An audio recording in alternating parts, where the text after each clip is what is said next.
This evening we welcome Dr. Brian Stogner to present A Divine Madness, Creativity, Genius, and Mental Illness. Dr. Stogner is President and Professor of Psychology at Rochester College. Brian has been a practicing clinical psychologist for over 20 years and holds a PhD in that field. He has won national awards and recognition for his psychological research and teaching. He has served as a consultant evaluator for the Higher Learning Commission and also serves on the National Missionary Care Task Force of the Missions Resource Network. He and his wife Lisa have a daughter, Katie. Brian also enjoys reading, exercise, the outdoors, college, and NFL football, and he and his family love the Detroit Tigers. Brian will play golf if asked. Please give a warm RHPL welcome to Dr. Brian Stogner.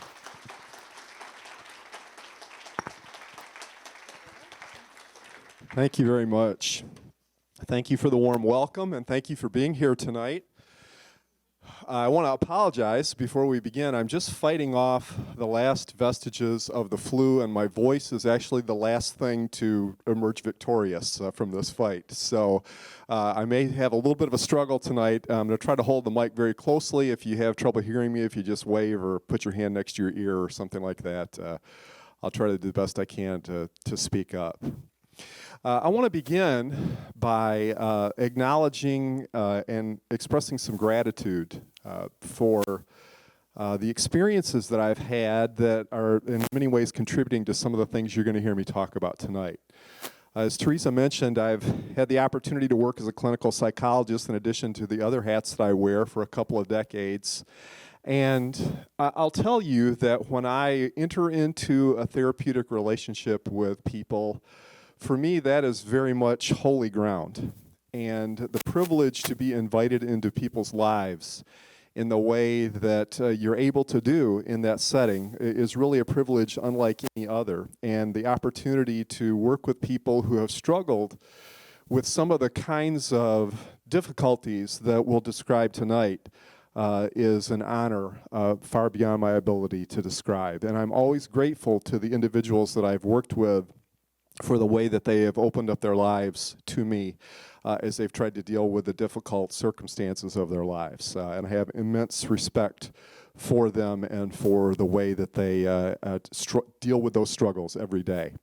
And as we talk about some of those struggles tonight, what we'll try to do is a few things. First of all, I want to take just a couple of minutes, even though this is really not a series about mental illness, it's a series about genius. Obviously, what we're going to talk about tonight is about the overlap or the touch points or the intersections between mental illness and genius, particularly creative genius, but some other kinds as well.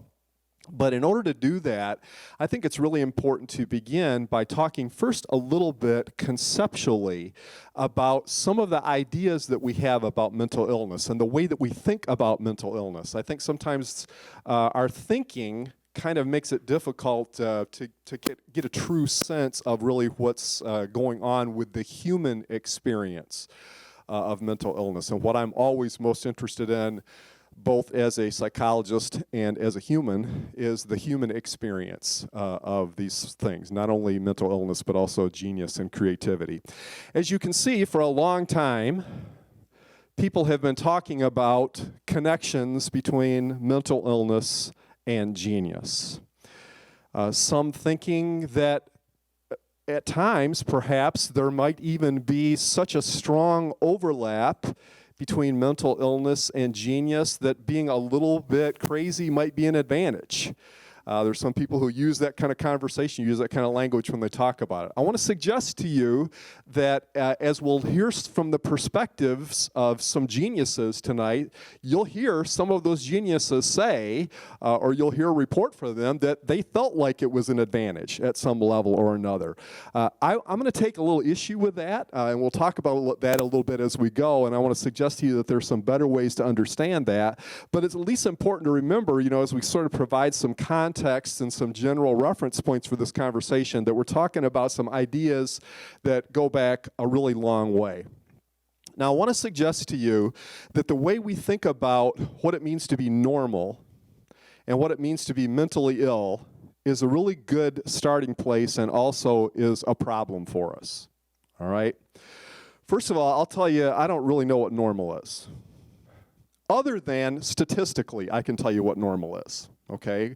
Statistically, we can talk about normal. It just makes sense statistically, but in other ways, normalcy is something that's a little bit tough for us to wrap our minds around. I think what this diagram is trying to show us is that, as I kind of put it together, I thought, you know, the way that we tend to think about mental illness is that there are some people who are sort of in this mentally ill category, right? And then there are other people who are in the normal category. And you're either in one or the other. These are mutually exclusive categories. And at some point in time, you sort of move out of this and you move directly into that. Do not pass go. Do not collect $200. You're either in that category or you're not. Now, interestingly, I think you could make a strong argument. In fact, I would make a strong argument that much of the way our medical diagnostic system works is very much in that way of thinking. I mean, the reality is the way diagnostic systems work is you have a set of well-defined criteria, and if a certain number of those criteria are met for a certain length of time, then the individual gets that diagnosis. It's almost like a big stamp on their forehead, and they have that diagnosis. Now they're in that category, and before they weren't in that category. And if they can just figure out a way to maybe get rid of that last criterion that they met, that they maybe they don't meet that anymore, and now, man, I've only got 4 of the necessary 5. Well, now all of a sudden, I'm not in the category anymore, and I'm very different from somebody else. I want to suggest to you that that's not how human beings work. People don't fit nicely into categories, diagnostic or otherwise. And it probably doesn't make sense to think about the conversation that we're having tonight as it relates to those categories. I want to suggest to you that a better way to think about the sort of things that we're talking about here tonight is that if we think about mental illness and normalcy, whatever that is, we might want to even think about mental wellness instead of normalcy. It probably makes more sense to think about it as a continuum. At a minimum, I think we could say it makes sense to think about it as a single continuum. In fact, there are a lot of people who conceptualize it as sort of multiple continua, several different dimensions that you could sort of find yourself in a particular quadrant or in a particular place in a certain quadrant. But I think, again, at a minimum, it makes sense to think that, you know, probably we're all sort of, if we pick a particular kind of mental distress, we're all probably going to find ourselves somewhere on this continuum, somewhere at some point in time, right?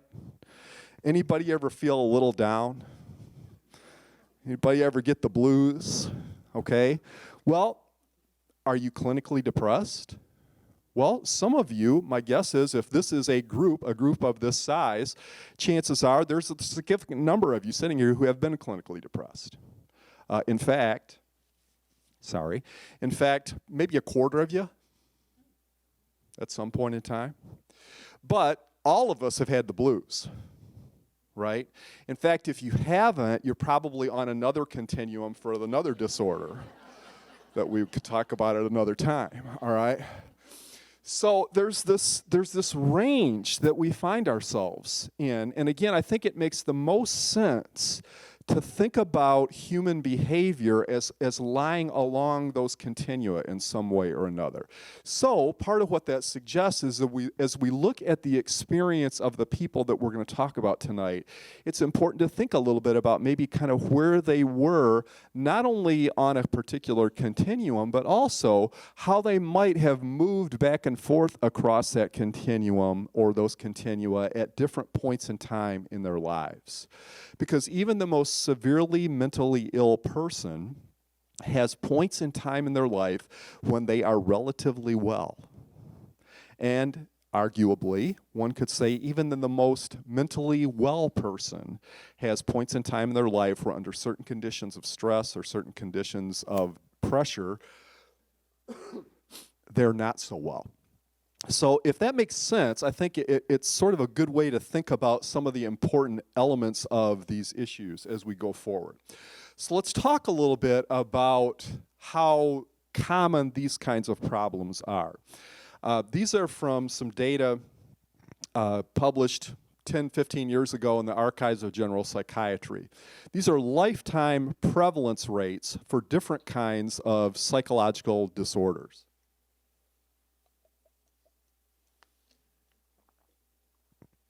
So a lifetime prevalence rate, that means the percentage of people who might have this problem at some point in their life, okay? So if you take a look at this, if you look at the any disorder category, we're talking essentially 1 out of every 2 people at some point in time has a diagnosable mental disorder, okay? Some medically significant or psychologically significant problem for which they would require some kind of specialized treatment.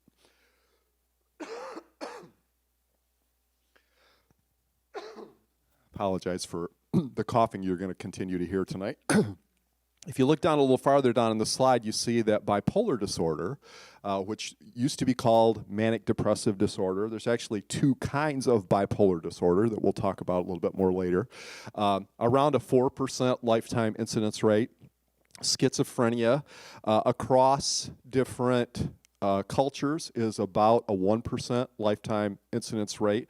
What that suggests is if this is a population like any other and there are 100 people in this room, there's probably 1 person who has schizophrenia. There's probably 4 or 5 people who have bipolar disorder.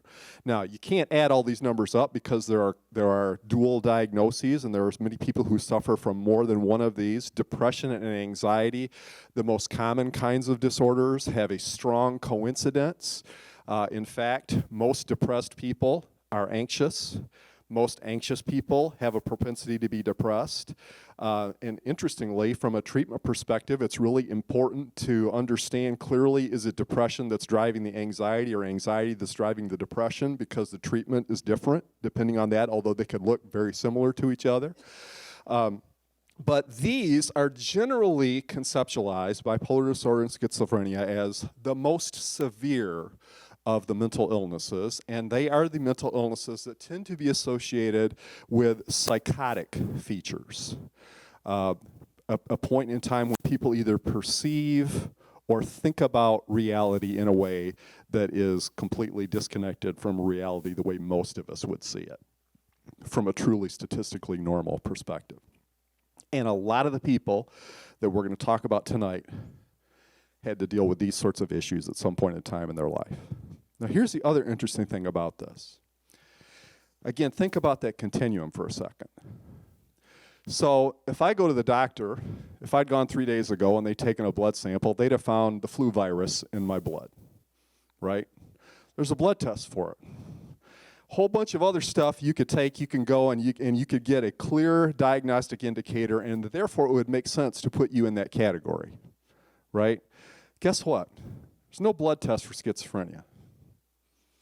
There's no blood test for bipolar disorder, okay? These are behaviors and histories that drive a diagnosis, not clear medical tests.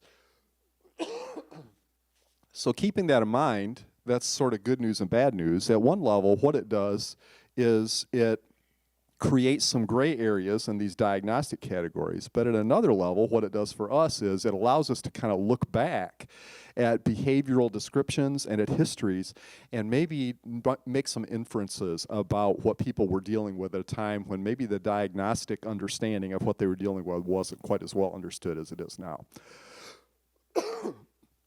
So let's do that a little bit.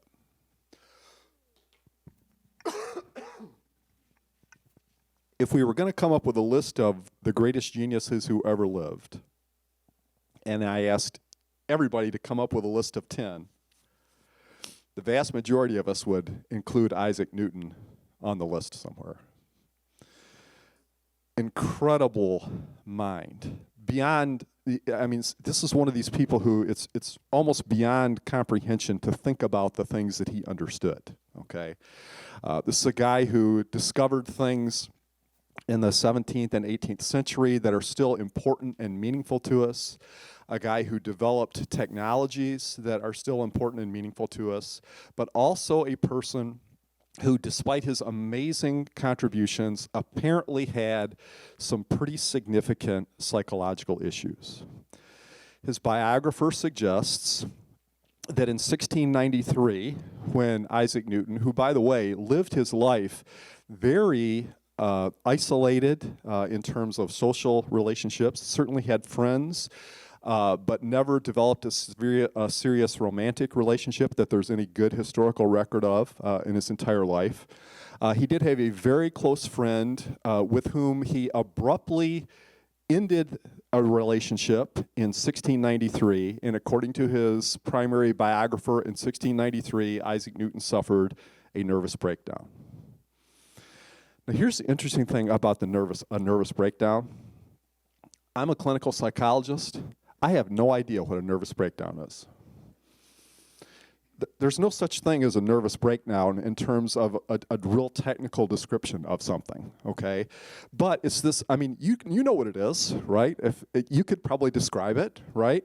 It is, as the name suggests, it is some severe event that someone experiences where they are unable to function in life at some level or another.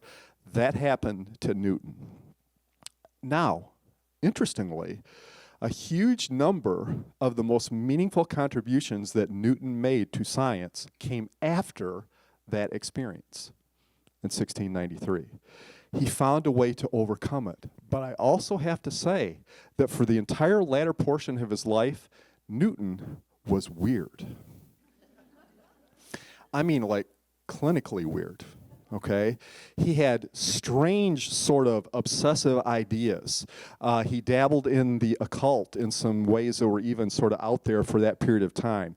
He was fascinated by numerology and searched for all kinds of hidden messages and meanings in the Bible. And some of you know about Newton's preoccupation with alchemy.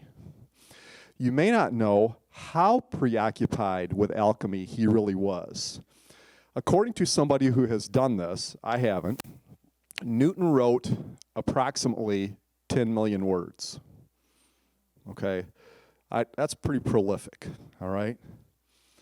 1 million of them were about alchemy. Okay, that's weird. Even for the 17th or 18th century, okay? Newton spent the last 30 years or so of his life as the master of the mint in England. A lot of people think one of the reasons that he was so interested in that position is because he was looking at gold all this time and trying to understand how to make something else into it. And he did some interesting things, made some interesting decisions about like trade and exchange rates for gold and silver while he was in that role. And a lot of people say, kind of interpret that through a guy who's sort of preoccupied in a strange way with alchemy. All right, well, there's something going on with him. Now, obviously, I never conducted a psychological evaluation of Isaac Newton, nor of anybody else that we're going to talk about here tonight. And I do want to throw in a word of caution that you can't diagnose somebody from a distance, okay? So we're making assumptions based on behaviors, and we could be wrong about all of these things, okay? But I want to suggest that even though we could be wrong, if you put your money on the square that says Newton was a pretty weird guy, you're going to win, okay? And probably not just a sort of weird and eccentric character, but probably somebody, at least based on the report, who dealt with some pretty severe psychological disturbance in his life. Speaking of great geniuses who were also pretty strange, here's another guy that you may know about, Nikola Tesla. Probably as responsible as anybody for alternating current. Made huge contributions in the development of wireless technologies.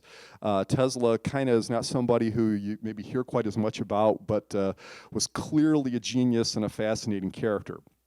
Was quite a celebrity for a significant part of his life, but also spent his entire life with very strange and peculiar ideas.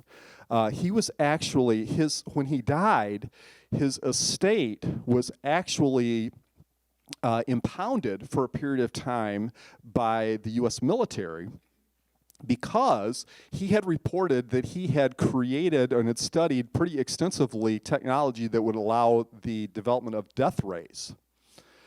So he wanted to make sure, the military wanted to make sure that they got a hold of this death ray technology that Tesla was talking about. Well, they never found the death rays, okay? Maybe they're still out there somewhere. Tesla was a very dapper individual, very, very meticulous about his appearance. So meticulous that some people might have suggested that he had somewhat of a compulsive sense. And he was very, very rigid in his habits. He worked the same period of time every day and lived in hotels after he got the patent for his alternating current technology, lived in the Waldorf Astoria for quite some time, moved from the Waldorf Astoria in New York to another luxurious hotel, and proceeded to do that for a series of several different hotels for the last several years of his life. By the way, leaving a huge unpaid bill at each one before he left it. For a long period of time, he ate at Delmonico's restaurant promptly at 8 p.m. every night. He would walk in at 8 p.m., and the head waiter would bring him his meal served privately at the same table every night. He would eat that meal, and then he would leave and go back to work in his lab, where he would often work till 3 a.m. One of his assistants said it was nothing for Tesla to call him at 3 a.m., wake him up out of a sound sleep, and share with him some exciting idea that he had developed in his lab. Tesla claimed to sleep only 2 hours a night.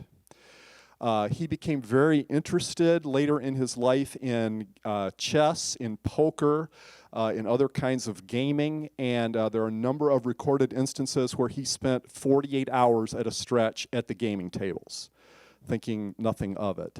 There's one recorded stretch where he worked 84 hours straight in his lab.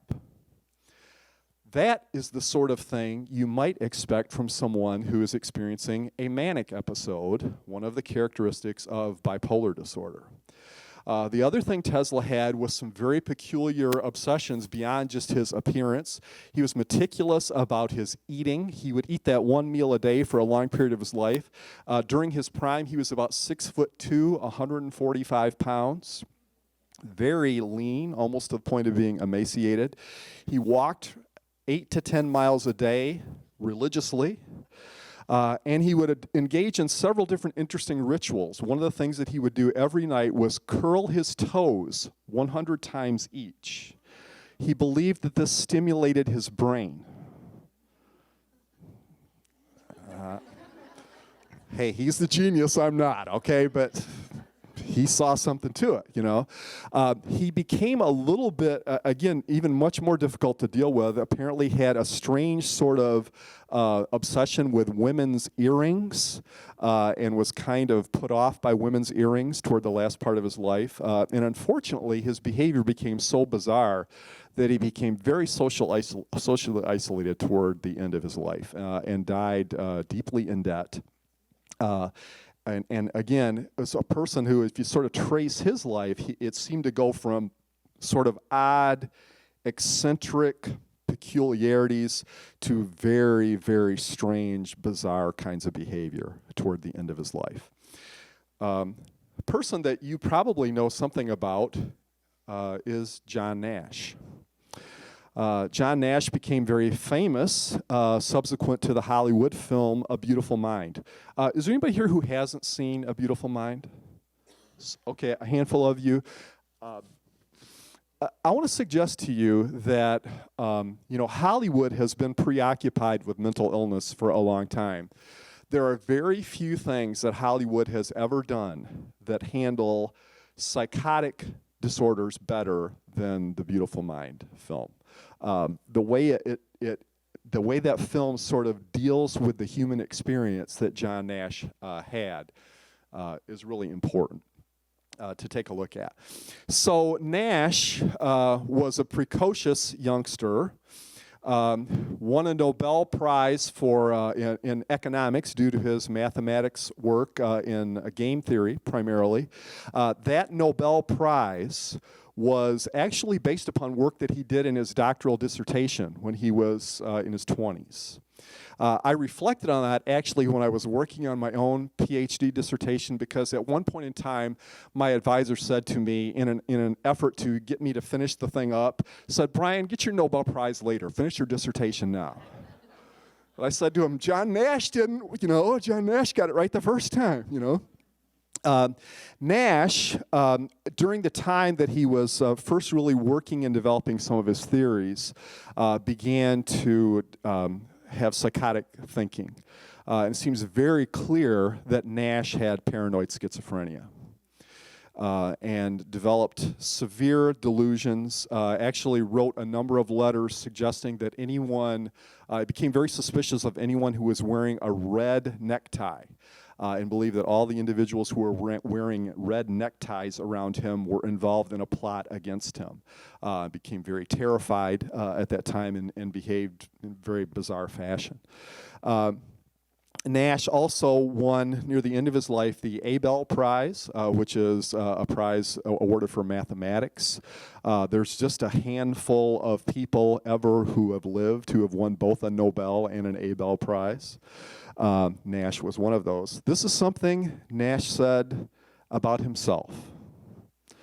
Again, he thought that the psychological disturbance that he had was a significant contributor to his genius.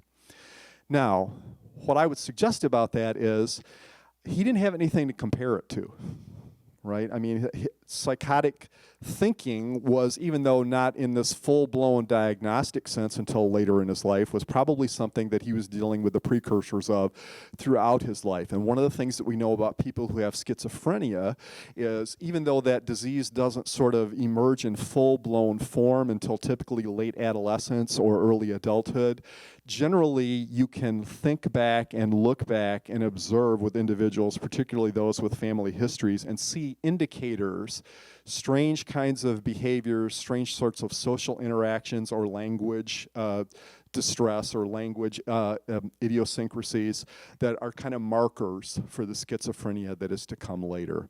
Peculiar thinking, and certainly Nash exhibited those sorts of things. Not only did Nash deal with paranoid schizophrenia and have a remarkable career in spite of it, Nash is someone who, I think maybe this is as big a tribute to his genius as anything. I think it's probably fair to say that if anybody ever did it, John Nash outsmarted paranoid schizophrenia. He actually went the last many years of his life without any treatment for his disorder and lived a relatively normal life. And in his description of how he did that, what he essentially said was, I learned the stuff that I thought that was crazy, and I stopped believing it. Didn't stop thinking it, just stopped believing it. Now, I will tell you that I've worked with people with severe mental illness who haven't stopped believing their delusions, although they have been smart enough to learn to stop telling other people about their delusions. They still act on them in their own life, which gets them into trouble, but they've learned, when I tell somebody else I'm having this, thinking this, they think I'm crazy, Well, Nash sort of figured out how to work it out. So, I mean, maybe he was genius enough to be smart enough to deal with one of the most severe mental illnesses that one could possibly experience in life. Really a remarkable guy. What some people don't know, again, schizophrenia is one of the disorders that clearly runs in families. It's not 100% genetic because there are identical twins where one individual has it and the other doesn't. But there's a significant genetic component or hereditary component to schizophrenia. John Nash's son is in his mid-50s, also has paranoid schizophrenia, and is also, by the way, a mathematician, and apparently quite a brilliant one. And some of you may know that Nash and his wife were tragically killed in a car accident a few years ago. His son lived with them and survived. He wasn't a part of the accident.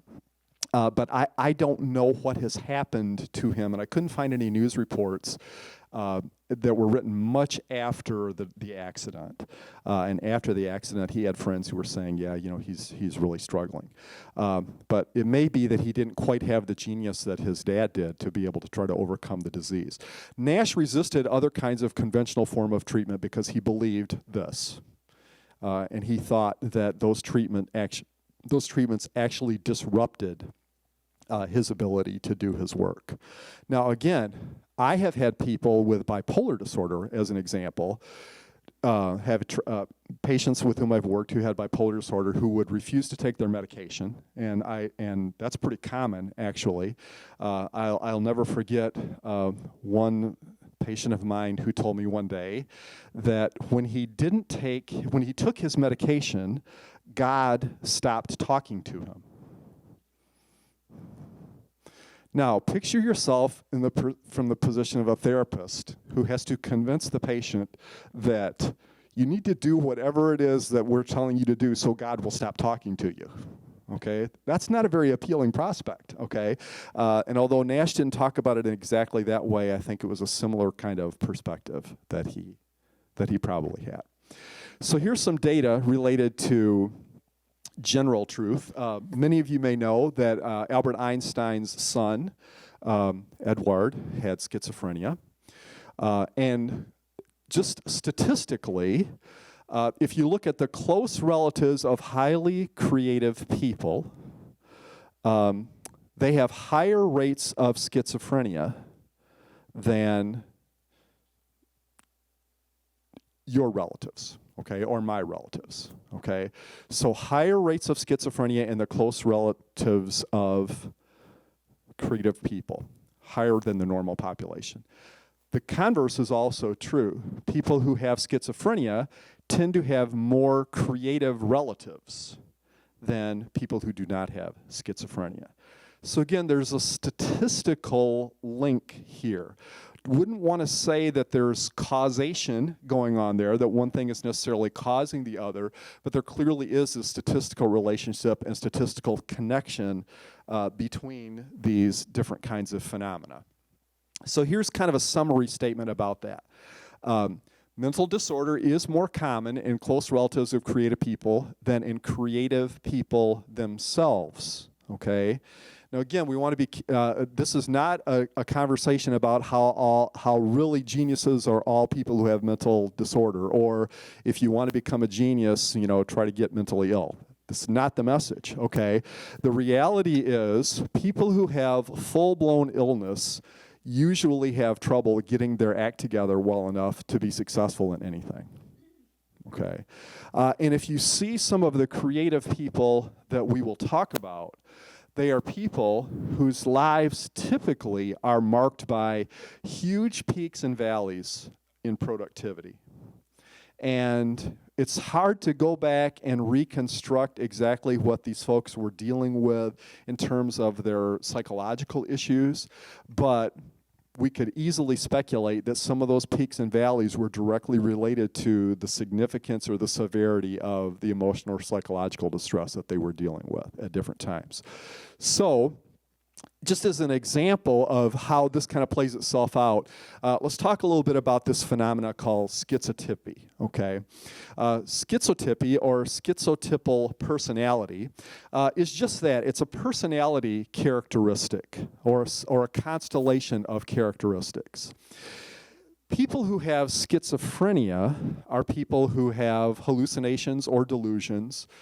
They have significant thought disorder in other ways. They also have significant disorders in social interactions and in language. People who have schizophrenia have a larger number of relatives who have schizotypal personality traits. Okay? And here are some examples of schizotypal personality traits. You probably know some people who are a little bit odd or a little bit eccentric.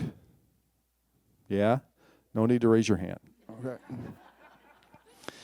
People who report really unusual experiences. Sometimes people report very peculiar religious experiences, sort of outside of what we would consider like the normal range. I know some people who are very superstitious. Okay, people who are sort of preoccupied with conspiracy theories are really big now, right? Hand somebody with schizotypal personality, a free day on the internet and watch the smoke, okay? Because some of these things really feed on each other. A lot of interpersonal suspiciousness, and not just suspiciousness, but you see people who are schizotypic who will be very vigilant, very hyper-vigilant. These are the neighbors that notice every car that goes up and down the street. Okay, these are the people who know every strange person who ever drove by. Why are they a strange person? They just seem strange to them, okay? And often these are people who are very socially withdrawn, okay? Now again, I know some people that probably have all of these things that function perfectly well in life. Okay, they're perfectly productive members of society. They're content with their life and their experience. They raise their families. Some of you are probably sitting here tonight. Okay, God bless you. It's great. But again, if you think about these kinds of issues and you kind of compare it to schizophrenia in this sort of full-blown sense, what you're seeing is somebody who's sort of moved farther on the continuum in all of these areas, who's gone to extremes in these different ways. I mean, it's one thing to have an odd idea, okay? It's one thing to think, well, I think maybe the government has too much information about me, okay? Now, we could have a long conversation here tonight about whether that's even an odd idea or not, okay? But some of us would probably say that's an odd idea, okay? Like, I'm a little creeped out about the things the government knows about me. Okay, that's one thing. It's quite another thing to say, as a patient that I worked with once said, yeah, the FBI has implanted a transmitter in the walls of my house, and they are monitoring every move that I make. And in fact, they froze all of my financial assets, which is why the large check that I wrote for that necklace at the jewelry store bounced, which, by the way, is why I'm getting a psychological evaluation in prison right now, okay? So again, that's sort of a more extreme example of how it works. So I think as we look at some of the folks that we see, kind of to back up, again, often you're talking about people who are probably at some point in time when they've been able to be productive, when their genius has really been able to flourish, they were kind of maybe in this less severe stage of maybe a place in their life where they might ultimately end up being in a far more severe state. Here's a fascinating study. A guy named Runco published a book about creativity in 2014, and he summarized a set of studies that were done in the early 2000s. And if you can kind of read this, he puts down here on the x-axis indicators of schizotypy, so those sort of things that I put up there, moving along an extreme to where you would be called someone with a schizotypal personality as just opposed to somebody who has some of those indicators. And again, taken out farther to the extreme to someone who has schizophrenia.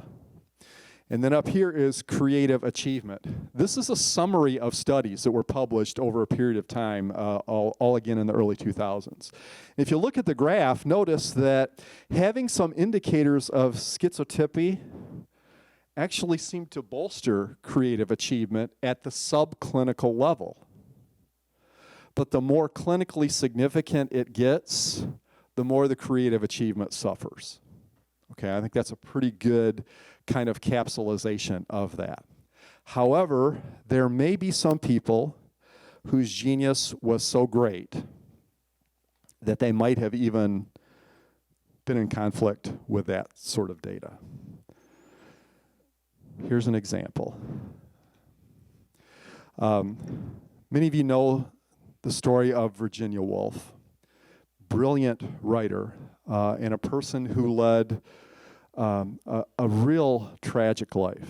And if you go back and think a little bit about all the societal and cultural issues that were impinging upon her, a woman who was a strong feminist when it wasn't cool to be a feminist, and therefore dealt with extreme pressures as a result of that.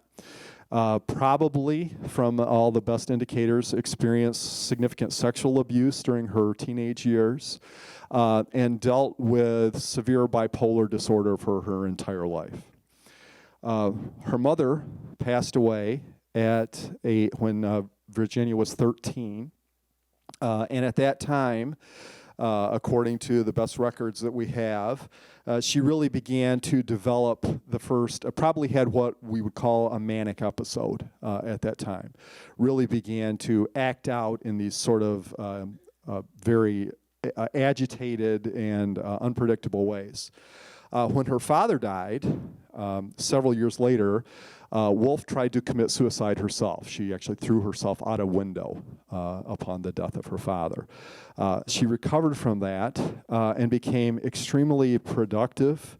And I think there are people here who know a lot more about literature than I do, but it's appropriate to talk about this in the library. I mean, I would call Virginia Woolf an historically significant writer as well as a great writer. Someone who I think probably ushered in the age of modernism in literature to a great extent, and someone who made incredible contributions to literature. Woolf committed suicide, and I mean, it sounds strange to even say this, because any suicide is horrific. But Woolf committed suicide in a particularly horrific way. Some of you know the story. She waited for her husband to be gone for a period of time, put on a heavy coat, filled both of the pockets of the coat with heavy rocks, and waded out into a river near her home and drowned herself, weighted down by those rocks. Her body was not found for a few weeks in the river.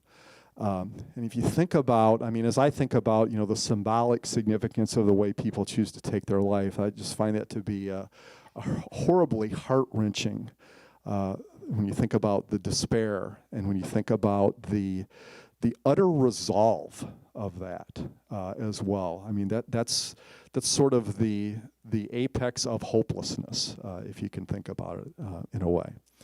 Woolf was keenly aware of her psychological distress, had great insight into the mental illness that she had, understood that she had this mental illness, and obviously she had periods of being an invalid due to the severity of her psychological distress at various times in her life, and said this about it. As an experience, madness is terrific, I can assure you, and not to be sniffed at. And in its lava, I still find most of the things I write about. It shoots out of one everything shaped, final, not in mere driblets as sanity does, and the 6 months, not 3, that I lay in bed taught me a good deal about what is called oneself. Okay, now, you can read that paragraph and see she's a great writer, right? But again, think about how her creative process is so completely entangled in her description of her madness. I find her to be an incredibly compelling character when you think about the connection between genius and mental illness. I also find her to be an incredibly heartbreaking character because of that. Because she was unable to ever really release herself from the incredible restraints of what she was dealing with. These are my favorite James boys. These are the brothers James. Fellow on the left is William James, the first great American psychologist. And on your right, fellow on this side, on your left, is Henry James. The best description that I ever heard, and I can't remember who said it, okay, but the source is out there somewhere. I didn't make this up. But someone described these two as saying, William James was a psychologist who wrote like a novelist. Henry James was a novelist who wrote like a psychologist. It was meant to be a compliment for both of them, by the way. And both of them were, again, I would say, incredible geniuses. Both experienced those nervous breakdown things, again, in their life. William James spent an extended period of time essentially shut down where he could not function. Spent periods of time in hospitals dealing with emotional distress. And not just William James and Henry James, but essentially everybody in the James family struggled at one level or another with different kinds of psychological distress, primarily mood disorders. This is just a truncated version of the James family tree. This is the father, Henry Sr., actually probably a genius himself, too, a prolific writer, but very eccentric, and dealt with recurrent depression, as did William, as did Henry. Garth, they called him Wilkie, by the way. Somehow you overcame that.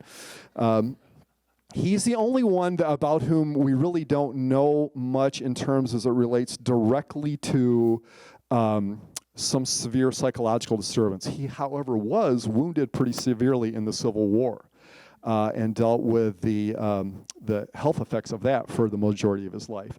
Robertson James had bipolar disorder, and Alice James, the sister, also brilliant in her own right, dealt with significant depression. Again, so we've got a whole family of incredible intellectual capability here who dealt with severe depressive or bipolar illness for their entire life at one level or another. And again, people who somehow worked to overcome it.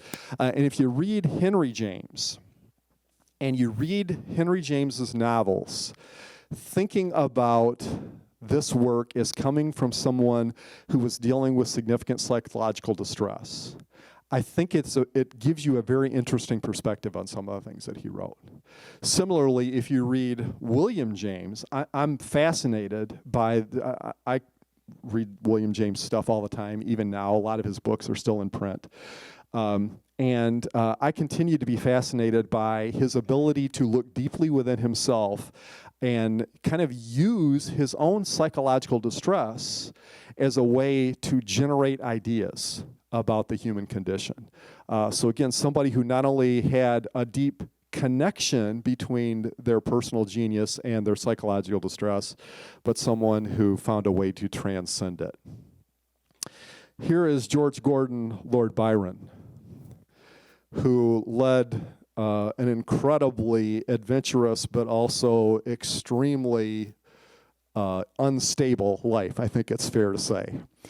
This is the famous quote about Lord Byron. He was called someone who was mad, bad, and dangerous to know. It was actually a former lover of his who said that about him. It's probably not what you want an old, friend to say about you.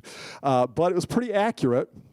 It seems Byron is a good candidate, and again, a brilliant poet. We'll read a little bit more of an excerpt from one of my favorite poems of Byron's a little bit later to kind of illustrate some important things, I think. But from all indications, Byron came from a family that had a history of bipolar disorder. Again, not very well understood at that time, but he was someone who was prone to serious rages.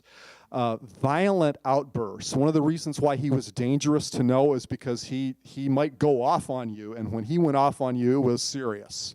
And it did it in this sort of unpredictable and explosive sort of fashion. He managed to channel that into some constructive ways. He became, a pretty prominent military figure and kind of channeled some of that aggression into that. But it played havoc in his personal relationships. and his personal relationships were a mess, just an unmitigated mess.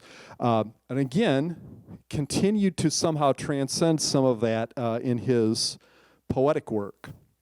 So part of Byron's mess of a personal life included several children, many of whom we would now describe or would have then been described as illegitimate. Turns out he had one child born within the bounds of wedlock. Her name was Ada.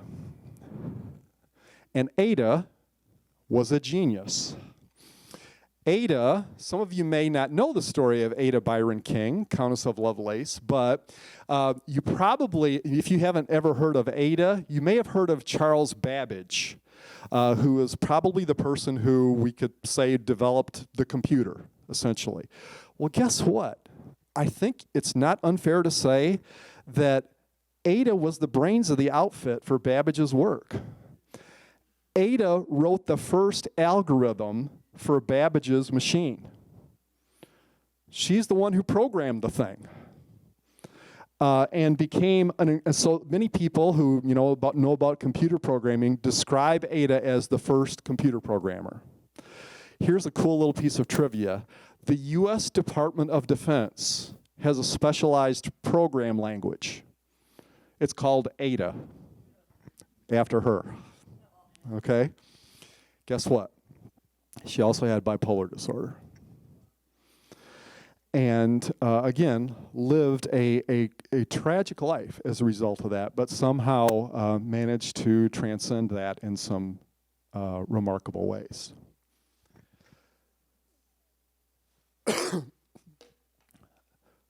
This is an important book.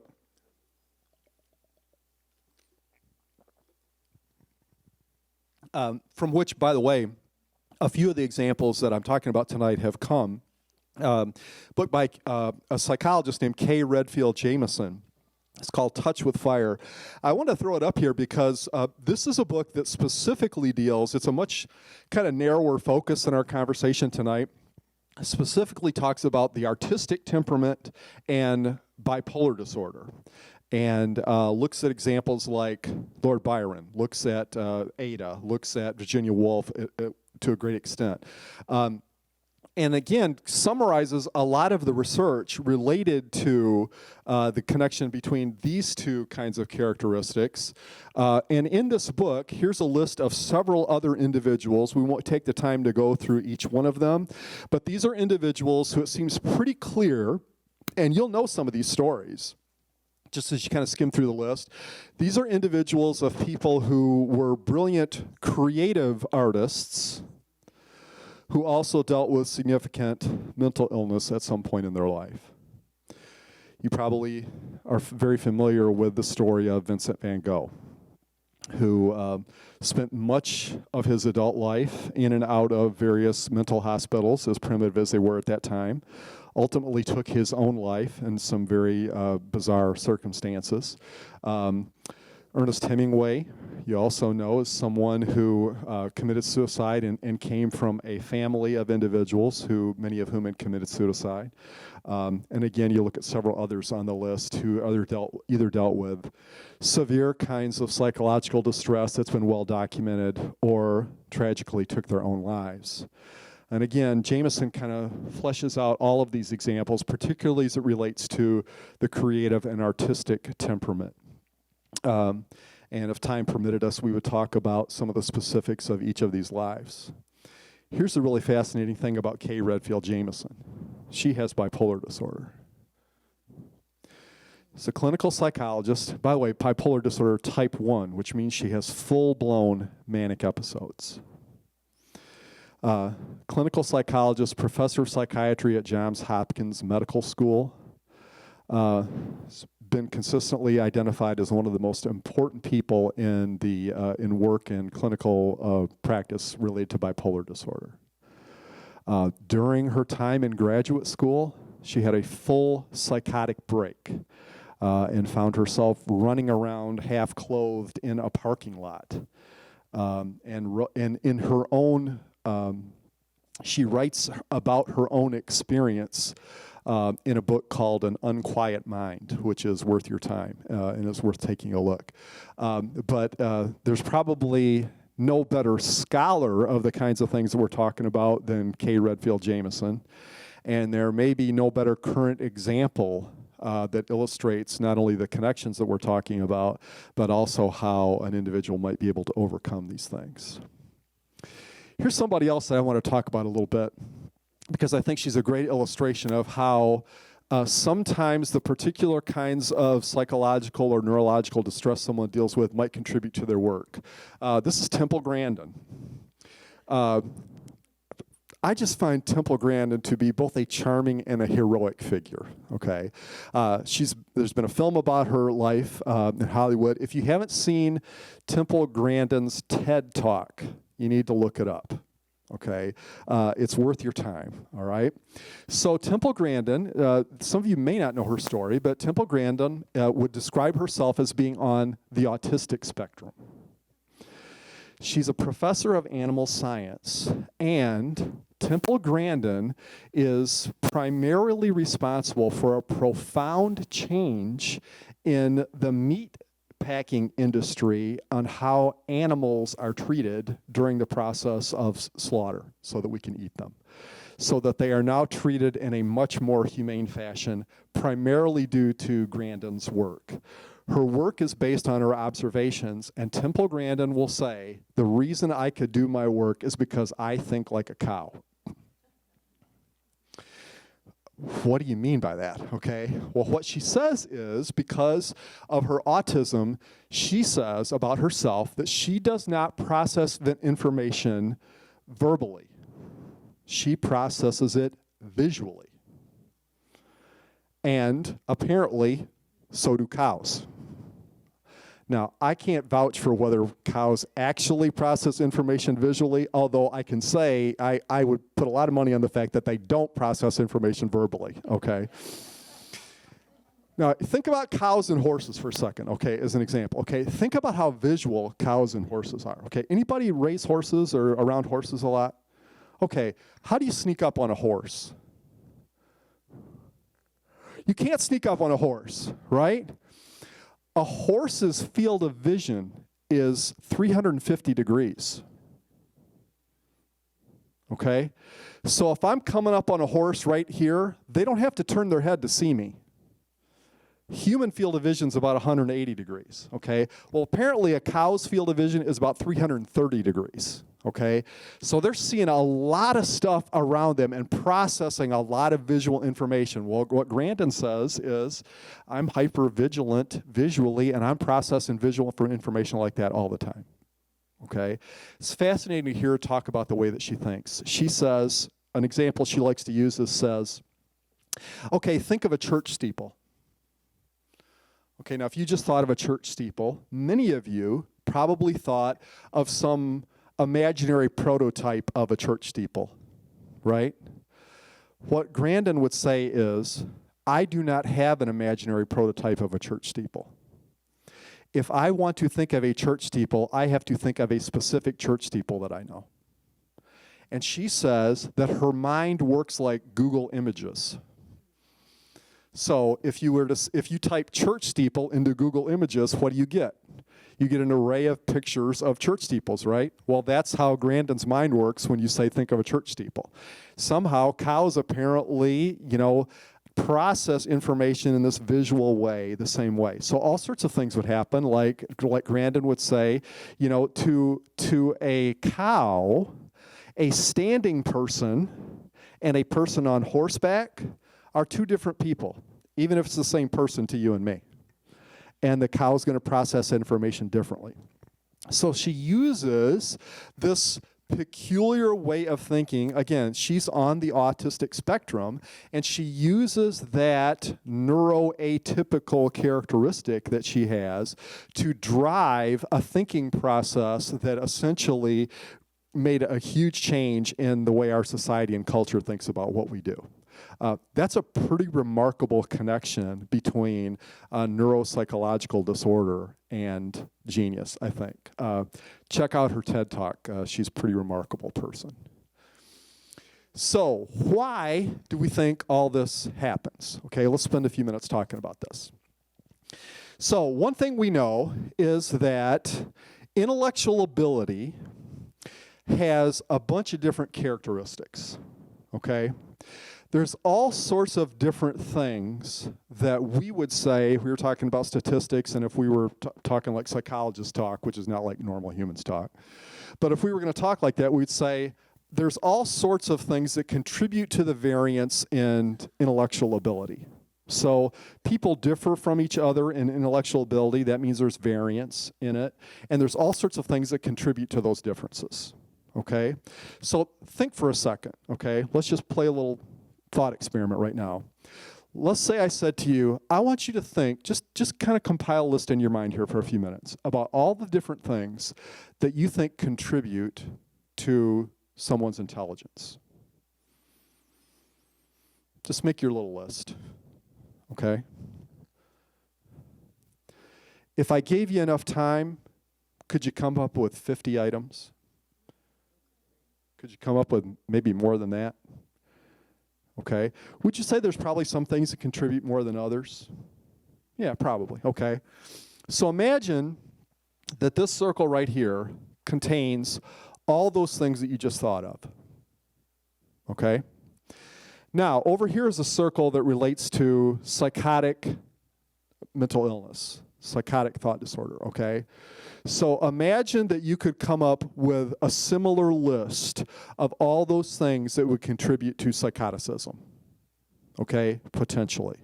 And imagine that we put all those things in this circle, okay? What you'll notice in this diagram is there's overlap in those circles, okay? That's purposeful because the reality is there are things that high IQ and psychotic thought share in terms of the things that create differences among them. So novelty seeking is an important element of intelligence. It's also something that occurs at a high level in people who are psychotic.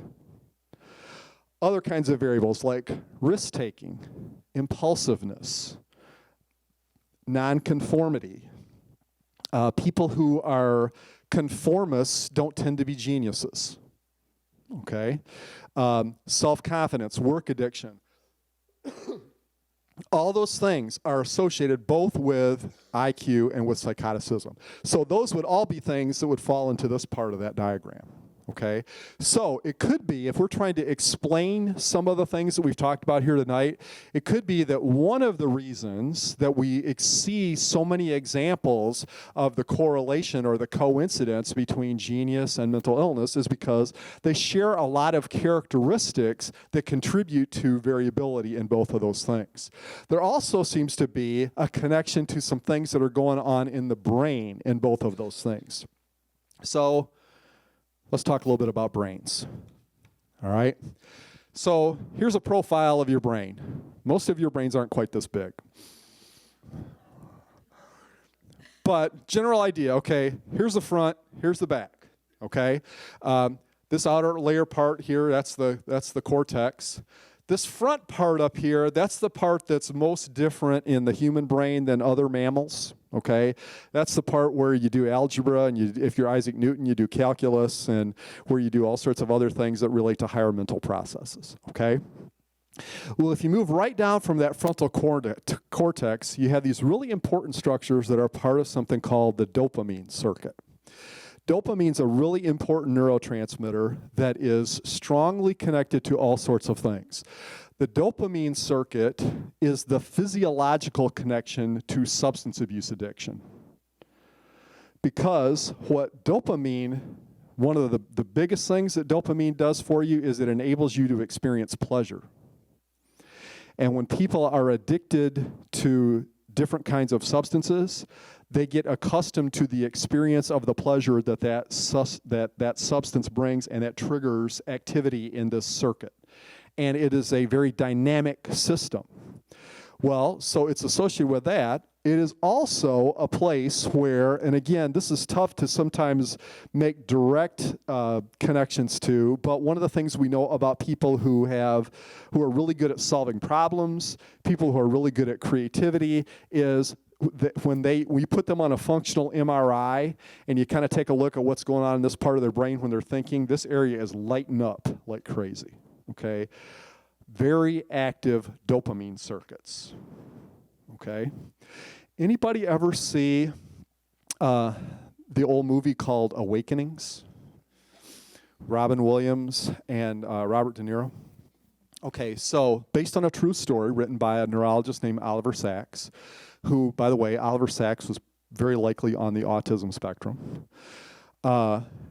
So if you remember the story, you'll remember that the Robert De Niro character had this Parkinsonian-like disorder, right? And they found a treatment for the disorder that would reduce his tremors.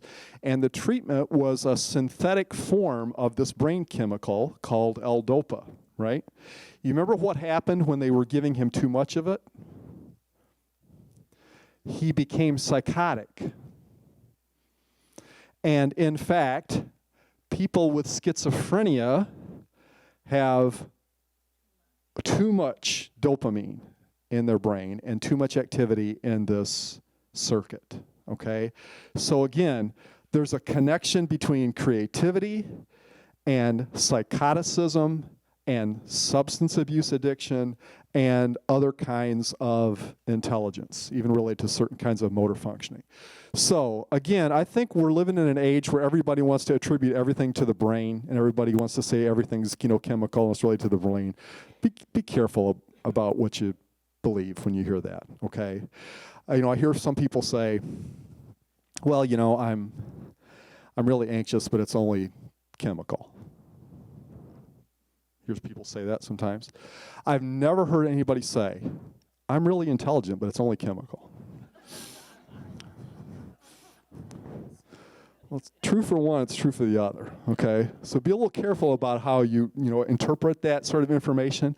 But what I would say about that is we don't want to reduce all this to strictly a brain chemistry explanation, but there's clearly something going on here at the level of the brain that relates to that psychological variance that we were talking about before. So there's real demonstrable overlap between genius and certain kinds of mental illness at this level, not at the level of something that we think of more behavioral.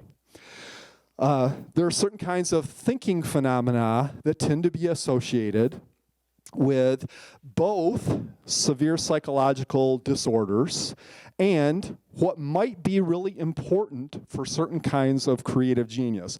This is reputed to be a picture of the actual apple tree that Newton observed the apple falling off of. Have no idea if this is really the apple tree or not. The skeptical part of me says, not likely, okay. And by the way, the story probably is that it wasn't like just, you've seen the cartoon where like one apple drops on his head and all of a sudden the world changes. Well, he probably was watching apples fall off that tree for a long time before he kind of put it together, okay. But the reality is, great thinkers make connections that the rest of us don't. Somehow Newton made a connection between the apple falling to the ground and the trajectory of planets. He made that connection. I'm sorry, I'll confess it. I'd have never made that connection. Okay? But, so it takes this kind of ability to see, to pull things together. Well, over-inclusive thinking, pulling things together that don't necessarily belong together, that's an indicator of mental illness. But a little bit of that over-inclusive thinking may allow you to make connections between things that allow you to really discover things that are remarkable. Okay, so again, there's probably something going on when, and I mean, the reality is, if you think about somebody like, so here's the most extreme example of over-inclusive thinking, okay? Certain people who have certain kinds of psychotic thought processes believe that the radio is talking to them. at a very personal level. Okay? So if you hear the radio say, "Are you feeling tired?" and you think the radio is addressing you personally, that's over-inclusive thinking, okay? That's psychotic thinking, okay? But, so again, that's characteristic of these severe disorders, but it could be that a little dose of that helps you make connections, in a way that, might help contribute to some amazing discoveries. Here's one of my favorite examples. There's this thing called apophenia, which is seeing patterns where no patterns exist. I'm a big fan of a science fiction writer named William Gibson. Gibson has a series that really is kind of based on the idea of apophenia. One of the books is called Pattern Recognition, okay? Well, so some of you may have seen this picture. Do you know this is the face on Mars? You may have seen this before. Guess what? I don't think it's really a face. But if you think it's a face, it kind of becomes one, right? You might see a real pattern there where there is no pattern, By the way, the human brain is disposed towards seeing faces and perceiving faces. So that helps this a little bit too, okay? But it's a tendency to see patterns between things where there really aren't patterns that creates all superstitious behavior. That's how superstition starts, right? Two things co-occurred in time. It was a coincidence, and all of a sudden they became causally linked in the mind of somebody. Okay? And again, seeing those patterns, okay, well, wait a minute, how about that helicopter that was flying over? I think that was the same helicopter that was flying over me this time yesterday and the day before, right? Okay, well, maybe the helicopter wasn't looking for you, all right? But you might see that pattern and make an assumption about that pattern, okay? Again, that's characteristic of certain kinds of psychological disorders. If you increase the dopamine levels in people's brains, their apophenia goes up. It'll also make people hallucinate more, okay? And again, the ability to see patterns where other people don't see patterns may be pretty strongly related to creativity. May be pretty strongly related to scientific discoveries, right? Think about all the amazing scientific discoveries that happened because some people made a connection, Pavlov, who everybody knows because of classical conditioning, was studying the digestive system. Discovered classical conditioning quite by accident because he put together a pattern that occurred in the behavior of his animals when his lab assistants were coming in to feed him. And all of a sudden, hey, I got something here, okay, which he did. So it could be that there's a connection here between things that really sort of drive both the process of genius and sometimes mental illness.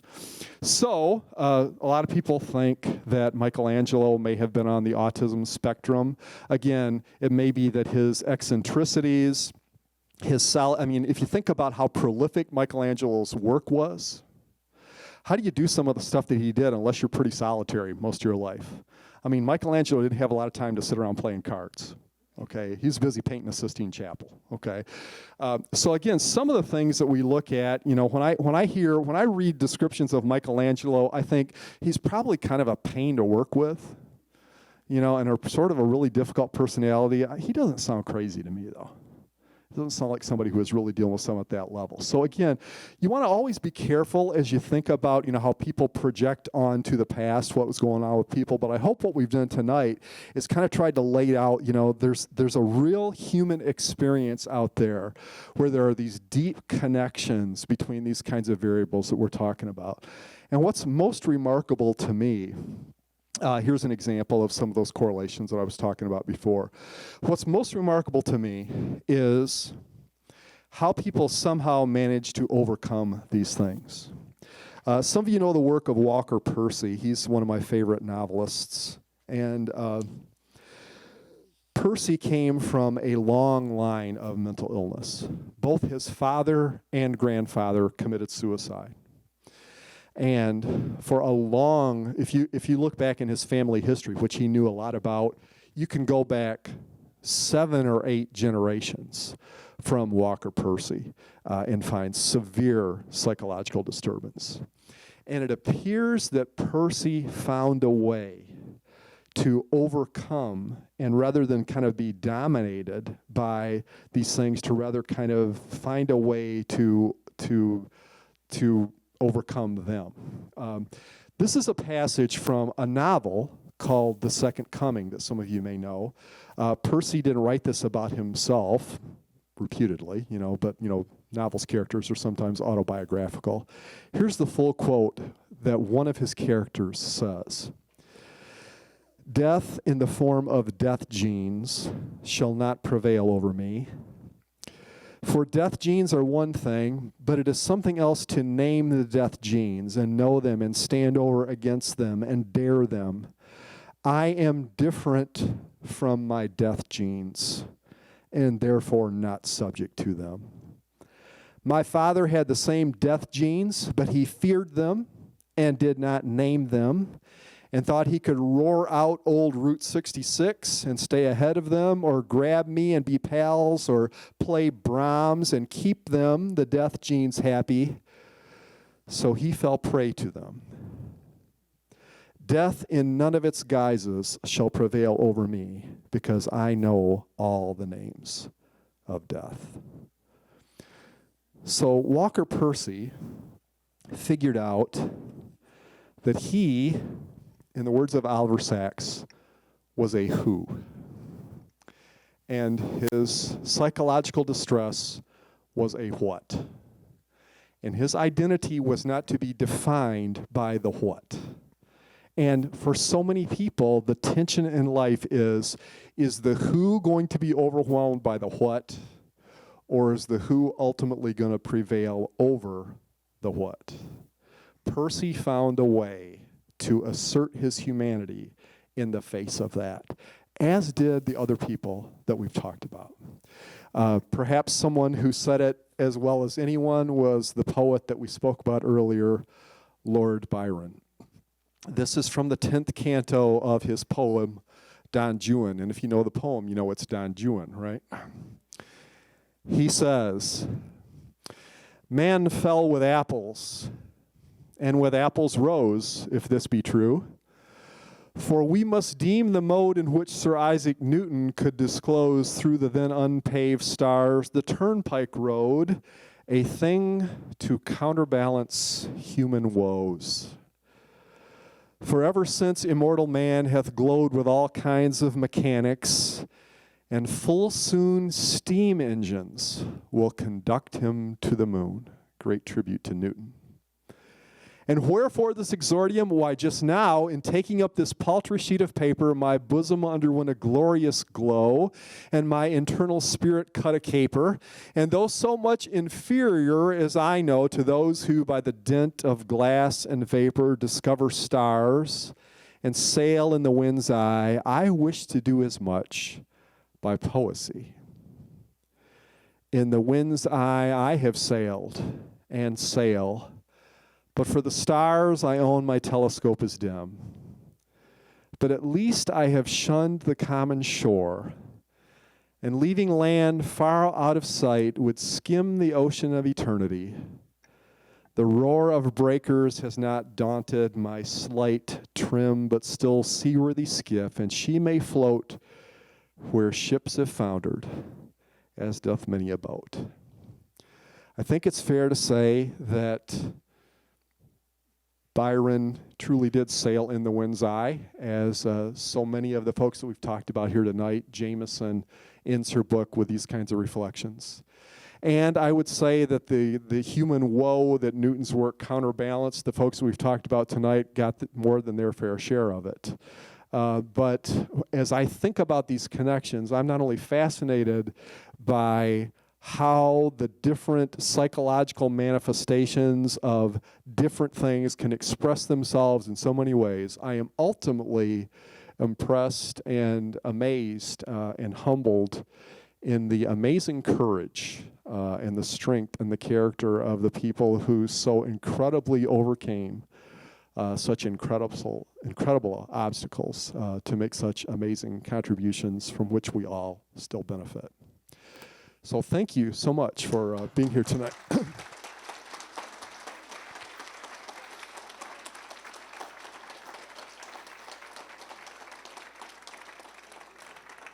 If you want to throw down this email address real quick, if you want to take a look at my references, I'll be glad to provide those to anyone who requests. Just shoot me an email. I'll be glad to send those along to you if you want to read further about this stuff. You've heard me recommend a couple of books to you.